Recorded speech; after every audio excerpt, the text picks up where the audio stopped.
بسم اللہ الرحمن الرحیم اللہم صلی علی محمد النبی الامی وآلہ وبارک وسلم۔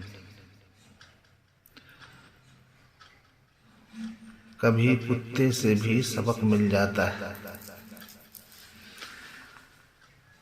امام شاہ ولی اللہ محدث دہلوی رحمۃ اللہ علیہ کے والد حضرت شاہ عبد الرحیم صاحب رحمۃ اللہ علیہ ایک مرتبہ ایک راستے سے گزر رہے تھے۔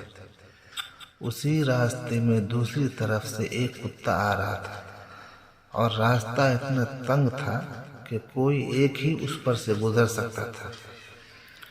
جب کتا قریب آیا تو شاہ صاحب رحمۃ اللہ علیہ نے کہا، ارے کتے، تو نیچے اتر جا، اس لیے کہ میں نیچے اتروں گا تو میرے کپڑے گندے ہو جائیں گے اور مجھے نماز پڑھنا ہے، اور تجھے کیا، تو تو گندگی ہی میں رہتا ہے، گندا ہوگا تو پھر صاف بھی ہو جائے گا۔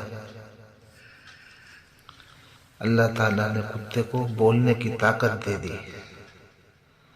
کتا کہنے لگا، شاہ صاحب، آپ کی یہ بات تو صحیح ہے کہ اگر میں گندے نالے میں اتروں گا تو ناپاک ہو جاؤں گا، پھر بھی پانی میں ایک ڈبکی لگاؤں گا تو صاف ہو جاؤں گا، مگر آپ کے دل میں میری جو حقارت اور اپنی بڑائی آئے گی، اس سے آپ کے دل میں جو نجاست پیدا ہوگی وہ 7 سمندروں کے پانی سے بھی ختم نہیں ہو سکتی۔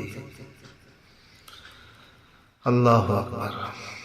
یہ سن کر شاہ صاحب رحمۃ اللہ علیہ کتے سے معافی مانگنے لگے اور اللہ کی جناب میں توبہ کی۔ آج ہم لوگ کتے تو کتے انسانوں بلکہ اپنے سے بڑے و افضل لوگوں کی بھی تحقیر کرتے ہیں، بلکہ اپنے سے بڑے و افضل لوگوں کی بھی تحقیر کرتے ہیں اور اپنے کو سب سے بڑا سمجھتے ہیں۔